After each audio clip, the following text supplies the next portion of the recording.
So nanguli na ang mga trabahador. Oh my God. Diba? Super nice, no? And makita mo talaga yung malaking pagbabago. Hi, Baki! Baki, nga naman kami uli sa inyo, Ki. Ha? May sama ka ba ng loob sa amo mo? Hindi, ti Baki, guys. Wala daw siyang sama ng loob. No? Wala daw sama ng loob si Baki. Kasi normal lang daw na iniwan siya. Naiwan siya. No, Baki, no? Oh, kawawa naman sa Baki, man. So, nandyan na yung amo niya, galing Maynila. Pero wala nang pakialam si Baki. Si Baki ay wala nang pakialam. Kumusta naman si Baki dito? Okay lang ba si Baki? Ay! So, okay lang si Baki, guys, kasi marami siyang bahay dito. Ayun yung bahay dito, sa kanya to lahat. Kasama niya yung mga anak niya. 4 ang anak mo, Baki, no? Ay! Oo, daging anak si Baki, guys.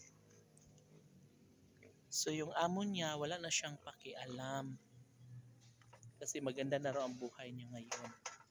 Kasi may ari na siya ng mga building. Ay! Wala, ang ganda. Ay, ito talaga yung pinaka-nice. Oh, nasa harapan, guys. Oh. Diba? Pabili po. Ano sa'yo?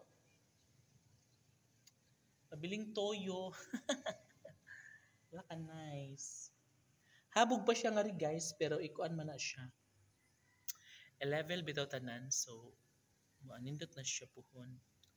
Nindot lang siya kay murag taas siya kaayo diri, no? Wala ka, nice man diri ba? And i-check natin yung CR at ang lababo. Lababo check. Ay, tama lang yung height. So, ayun yung kapitbahay. Pag may kapitbahay ka, o dyan lang, chika-chika lang. Kumare, kumusta ka na dyan, kumare? Anong ulam mo, kumare? Ganun. Kasi magkatapat lang kayo ng bintana ng ng banggera niyo. Diba? Ganyan siya. And dito naman sa kabila, guys. Ito yung CR, so naka-tiles na ang mga bungbong. Ang sahig na lang at wala pang power. No? So gusto ko dito, guys. Nice din yun. Yun, makatingin ka dito sa may pilapilan. Tanaw-tanaw ka sa mga magtanom, sa mga mag-ani. Hi, dong, dali, dong. Dali. Ano ba, dong? Nice, idari.